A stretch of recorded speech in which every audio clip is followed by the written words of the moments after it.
राजस्थान में 50,000 पदों पर नई भर्ती। बेरोजगारों के लिए बड़ी खुशखबरी। मैं जी.के. सोलंकी आप सभी के लिए लेकर आया हूँ एक नई भर्ती की जानकारी। तो जैसे कि आप सभी को दिख रहा है, 14 अगस्त को नोटिफिकेशन आया था शांति एवं अहिंसा विभाग। उन्होंने एक भर्ती निकाली है जिसका नाम है महात्मा गांधी सेवा प्रेरक। महात्मा गांधी सेवा प्रेरक की भर्ती निकाली है। तो सबसे पहले आपको बता दूं कि ये फॉर्म स्टार्ट हो चुके हैं 16 अगस्त को। लास्ट डेट जल्दी ही है, 29 अगस्त को उसकी लास्ट डेट है।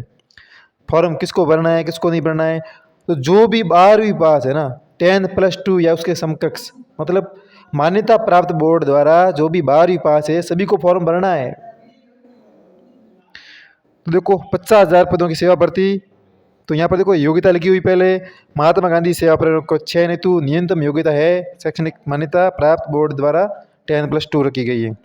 फिर इसमें किसको देंगे प्राथमिकता, तो महात्मा गांधी दर्शन प्रशिक्षण शिविर, मतलब महात्मा गांधी दर्शन प्रशिक्षण शिविर हुआ था उसके जो भी प्रमाण पत्र धारक है उसको, scout guide, NCC, NYK certificate, सुरक्षा सखी, पुलिस मित्र, पूर्व घोषणा में जो महात्मा गांधी सेवा प्रेरक थे उनको उनको प्राथमिकता देंगे। फॉर्म सभी को भरना है। यदि आपके गांव में ऐसा कोई नहीं मिलता तो आपको भी लगा सकते हैं। तो इसके कौन कौन फॉर्म भर सकता है, तो कोई 12वीं पास करते हैं वो लगभग 18 साल के एज के होते हैं। कितने होते हैं? 18 साल के। तो आप सोच रहे होंगे 18 साल वाला लड़का भर सकता है? नहीं भर सकता। तो 1 जनवरी 2024 तक कम से कम उसकी आयु 21 वर्ष होनी चाहिए। कितनी होनी चाहिए? 21 वर्ष। और मैक्सिमम अधिकतम 50 वर्ष, यानी 21 साल से जो 50 साल के बीच में है वो फॉर्म भर सकता है। फिर देखो इसमें क्या करना है, कितने साल की भर्ती है, ये कैसी भर्ती है, तो परमानेंट है या नहीं है? तो ये परमानेंट भर्ती नहीं है। परमानेंट भर्ती नहीं है। ये भर्ती केवल 1 साल के लिए है। कितने साल के लिए है? 1 साल के लिए है। और इसमें 4500 रुपये प्रति महीने मिलेंगे। कितने मिलेंगे? 4500।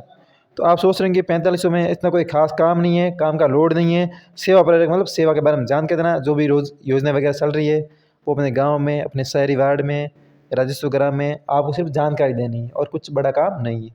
ठीक है, तो आप सभी को फॉर्म भरना है। फॉर्म भरने के लिए आपकी आयु 21 से 50 के बीच में होनी चाहिए और फॉर्म 16 अगस्त से 18 अगस्त के बीच में भरना है। देखो तो फॉर्म कैसे भरें? फॉर्म आप ऑनलाइन एप्लीकेशन द्वारा भरे जाएंगे। ऑनलाइन जो आपने एसएसओ आईडी बना रखी है, एसएसओ आईडी से फॉर्म भरे जाएंगे। ठीक है, फॉर्म किससे भरे जाएंगे? एसएसओ आईडी से।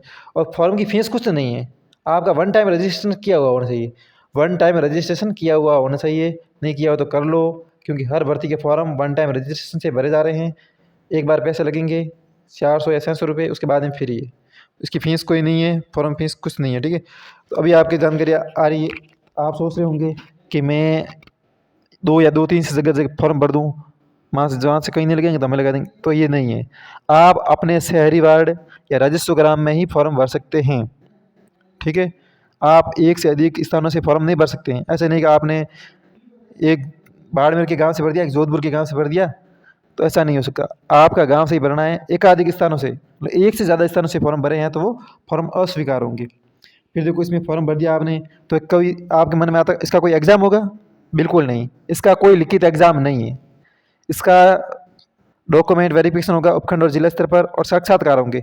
साक्षात्कार में कोई बड़े क्वेश्चन नहीं पूछेंगे, आपका नाम वगैरह पूछ सकते हैं, या फिर आपकी जाति वगैरह, आपके पापा क्या करते हैं, या फिर जो राजस्थान में जो योजना चल रही है ना, फ्लैगशिप योजनाएं हैं या फिर जन कल्याण की योजनाएं हैं, उन योजनाओं के बारे में जानकारी पूछ सकते हैं। तो आप किसी की भी तैयारी कर रहे होंगे तो योजना के बारे में ज़रूर पढ़ रहे होंगे, उन योजनाओं के बारे में ही पूछेंगे। देखो ये लिखा है, देखो आवेदन की कोई शुल्क नहीं है। लास्ट 16 तारीख से 29 तारीख तक फॉर्म भरे जाएंगे। चयन योग्यता, तो चयन प्रक्रिया क्या है जो मैंने अभी बताई है। ठीक है, वही है। इसमें आपके जो फॉर्म भरे हो उसकी कॉपी और उसके पीस में जो भी आपके डॉक्यूमेंट है ना, 10वीं 12 की मार्कशीट है, जाति प्रमाण पत्र है, जन आधार कार्ड है, राशन कार्ड है, वो सभी लगाने हैं। उनकी दो फोटो कॉपियाँ लगानी है। ठीक है, वो सब बात की बात है। एक बार फॉर्म भर दो आप सभी, पहले पहले सभी फॉर्म भर देंगे। ठीक है, तो यहाँ देखो साक्षात्कार हो गया आपका, तो क्या क्या आपको डॉक्यूमेंट ले जाने हैं, तो ये उसमें लिखा हुआ है कि ऑनलाइन आवेदन जो आप कर रहे हो उसकी कॉपी, शैक्षणिक योग्यता मतलब 10वीं मार्कशीट। ठीक है, और जो भी आपके पास मूल निवास है, मतदाता पहचान पत्र है, राशन कार्ड है, जन आधार कार्ड है, मूल निवास प्रमाण पत्र है, विवाह पंजीकरण है, सारे ले जाने हैं। तो ये योग्यता दस्तावेज, ये दस्तावेज लिखे हुए हैं वो ले जाने हैं। 10वीं 12वीं की मार्कशीट है, जन्म प्रमाण पत्र है, स्थायी निवासी होने पर मतदाता पहचान पत्र, राशन कार्ड, आधार कार्ड, जन आधार कार्ड, ये सारे। अब देखो, यदि आप ऐसे शहर में, गांव में रह रहे हो जहाँ पर 50% या 50% से अधिक एससी या एसटी या फिर अल्पसंख्यक रह रहे हैं, तो पहले उनको वरीयता दी जाएगी।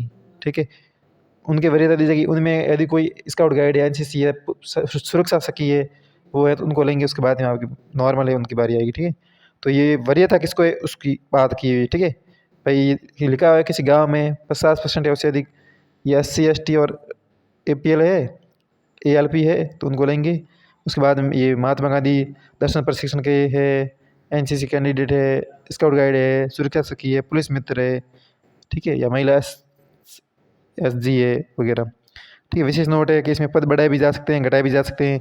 यदि आपने कोई फर्जी डॉक्यूमेंट लगाया है तो आपका आवेदन निरस्त किया जा सकता है। ये भर्ती है वो शांति अहिंसा विभाग की है। तो ये पूरा नोटिफिकेशन विकी साइंस पे आपको इसका पीडीएफ मिल सकता है। ठीक है, आवेदन की प्रक्रिया वगैरह सब लिखा हुआ है, इसको एक बार पढ़ लेना, फॉर्म भर देना SSID से। ठीक है, तो धन्यवाद। वीडियो को देखने के बाद आपको अच्छा लगे, लाइक, शेयर, सब्सक्राइब और कमेंट करके हमें बता देना कि ऐसे ही जानकारी आपको चाहिए या नहीं चाहिए। धन्यवाद। जय हिंद, जय भारत।